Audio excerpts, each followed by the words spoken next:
कान थापेर सुनिदेऊ दाजु रीतिसिति बिग्रेर गइसक्यो मादलु र डम्फु दुवैलाई माकुरीले झालो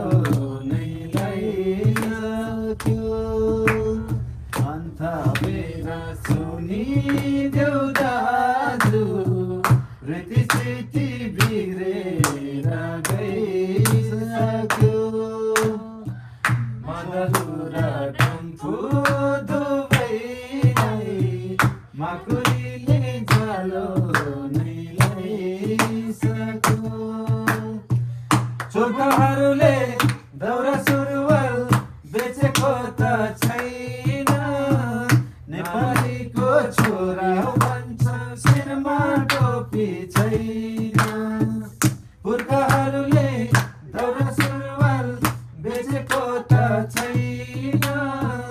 नेपालीको छोरा भन्छौ शिरमा टोपी छैन घरको जानु भिजेर छुँदैछ फरियाद चौबन्दी हुँदैछ घरको जानु भिजेर छुँदैछ फरियाद चौबन्दी हुँदैछ स्वान्न पार त्यो लामो जुल्फीले सुहाउँदछ नेपाली